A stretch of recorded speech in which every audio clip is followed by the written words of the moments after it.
You know what's hard? Letting something end when every part of you still wants to fix it. We're wired to hold on.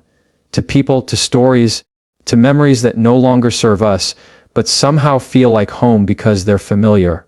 The human mind doesn't crave happiness as much as it craves certainty. And that's why endings scare us. Not because they're painful, but because they remind us how little control we actually have. Letting it end is not weakness. It's wisdom. It's the moment you decide that your peace is worth more than your pride, that your sanity matters more than staying in something that's slowly draining the life out of you. There's a kind of bravery in saying, this is over. Because when you do, you stop waiting for someone else to choose your peace for you. You choose it yourself. Most people keep fighting for closure like it's a prize someone else owes them. But closure doesn't come from conversations. It comes from acceptance. You don't need their apology, their explanation, or their validation to move forward. You need your own permission to stop replaying what broke you. Because closure is not a door someone else closes. It's one you lock behind you when you realize the story has already ended. The truth is, some things don't need to end with a perfect goodbye. Sometimes the lesson ends mid-sentence, and that's okay. The universe doesn't always give you a clean break. It gives you a messy one so you can learn what it means to stand on your own. You might not understand it today, but one day you'll look back and realize that the ending you resisted was the beginning you needed. Letting something end means letting go of control. Control is seductive. It makes us believe that if we just try harder, love more, explain better, things will change. But control is an illusion disguised as effort. It keeps you looping the same pain, expecting a different result. And the hardest truth to accept is that sometimes no amount of effort can fix what someone else is committed to breaking. There's a deep kind of self-respect in saying, this isn't good for me anymore. That sentence alone can feel like a revolution. Because when you stop chasing people or situations that constantly leave you empty, you start teaching the world how to treat you. Letting it end is an act of emotional maturity. It's not an emotional breakdown, it's an awakening. We often confuse endurance with loyalty. We think staying is proof of love, when sometimes it's proof of fear. Fear of being alone, fear of regret, fear of starting over. But here's the truth, endings don't destroy you, they define you. Every time something ends, you evolve. You shed an old version of yourself. You stop trying to fix things outside of you and start strengthening what's inside you. Letting go isn't about being cold or detached.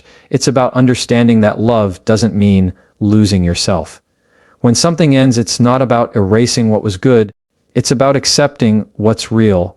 You can be grateful for what it taught you and still walk away from what it costs you. You can appreciate the chapter without rereading it until it hurts. Sometimes, the only closure you need is the quiet realization that you deserve more peace than chaos. That's it. Not a dramatic ending, not a perfect explanation, just peace. The kind of peace that comes from no longer needing things to go the way you imagined. The philosopher Epictetus once said, "We suffer not from the things themselves, but from our thoughts about them." The pain of an ending doesn't come from the loss itself. It comes from the mental tug of war between holding on and letting go. When you stop resisting reality, the suffering starts to dissolve. You begin to see endings not as failures, but as natural transitions, like the seasons. You can't hold on to summer forever, no matter how warm it felt. Endings are not punishment, they are protection. Sometimes life removes what you thought you wanted because it knows what you truly need. You might think you lost something valuable, but what you really lost was the illusion that it was meant for you, and that's freedom. Here's the psychology behind it. When you stay attached to what's already over, your brain stays stuck in a loop of what-ifs. You become emotionally addicted to unfinished stories. But the moment you declare something has ended, your mind begins to recalibrate. You start creating new neural pathways that are focused on the future, not the past. That's why saying, "It's over," is so powerful. It's not just words. It's a signal to your brain that it's time to rebuild. And rebuilding is where real growth begins. When you finally allow something to end, you stop being defined by what you lost and start being defined by what you learned. You stop trying to understand why it ended and start asking, what did it teach me? That's how pain becomes wisdom. You see, Endings are not just about walking away from others. They're about walking back to yourself. Every time you choose to let something end, you reclaim a piece of your energy that was scattered trying to keep something alive that was already gone. That's self-love in its truest forms, not the soft, aesthetic version of it, but the kind that hurts at first and heals you later. You don't owe anyone an explanation for moving on. You don't owe the past another conversation. You owe yourself the peace of a new beginning. Because the truth is, the longer you fight to keep something from ending, the longer you delay your own healing. And sometimes, the bravest thing you can do is simply walk away without bitterness, without resentment, just with clarity. Letting it end is not about giving up, it's about growing up. It's realizing that the same strength you use to hold on can be used to let go. It's knowing that endings don't mean your story is over, they mean the next chapter is waiting, but it can't start until you close this one. So if you're standing in that space right now, between what was and what will be, breathe. You're not losing your life, you're reclaiming it. Let it end. Not because you stopped caring, but because you started caring about yourself. And maybe that's the lesson life keeps trying to teach us, that peace isn't found in what continues, it's found in what concludes. Pain is a strange teacher. It doesn't whisper, it screams. It doesn't ask for permission, it forces its way in. And yet, as uncomfortable as it is, pain is the first honest signal that something in your life needs attention.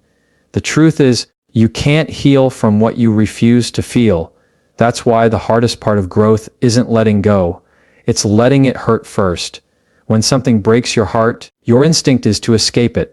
You distract yourself, bury the emotions, stay busy, keep scrolling, do anything to avoid feeling the sting of it. But pain doesn't disappear just because you ignore it. It waits. It buries itself deep, disguises itself as anger, bitterness, overthinking, or the need to control everything around you. The more you suppress it, the louder it gets in other forms. That's why I say, let it hurt. Let it hurt so it can leave your system. You have to understand this pain is data. It's emotional feedback that something is wrong, something needs to change. If you numb the pain, you numb the lesson. Pain, in its rawest form, is the body and mind's way of saying, wake up, pay attention. This is where the growth lives. And it's okay if that hurts, because hurt doesn't make you weak, it makes you human.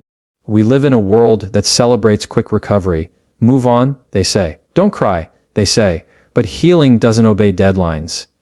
Emotional wounds don't heal on a schedule. You can't rush something that requires you to feel your way through it. When you allow yourself to hurt, you're not falling apart, you're cleaning out the infection. You're giving yourself permission to release what's been poisoning your peace. Healing, though, that's the part most people misunderstand. Healing isn't a single moment of relief. It's a long, often repetitive process of choosing to stop reopening the same wound. Healing doesn't mean the pain disappears overnight. It means you stop letting it define you. It means you start seeing pain as something that happened to you, not something that is you. Real healing requires awareness. You have to sit with the discomfort long enough to learn what it's trying to teach you. That's where emotional intelligence comes in. The ability to understand your feelings without being ruled by them. Emotional maturity doesn't mean you don't feel hurt. It means you don't let the hurt dictate your worth. You'll notice that healing doesn't happen when you get answers. It happens when you stop needing them. It begins the moment you stop trying to make sense of why they did what they did or why life unfolded the way it did, and instead focus on what it revealed about you. Healing shifts your perspective from, why me, to, what is this trying to teach me? Philosophically, that's the difference between suffering and transformation. Suffering is resistance, transformation is acceptance. When you resist your pain, you prolong it. When you accept it, you begin to reshape it. Healing is the art of acceptance in motion. It's saying, this hurt me deeply, but it will not define the rest of my life. There's a psychological reason this matters so much. When you fully feel and process your emotions, your brain creates new neural pathways associated with resolution and peace. But when you suppress emotions, your brain associates them with danger, and that's why they keep resurfacing.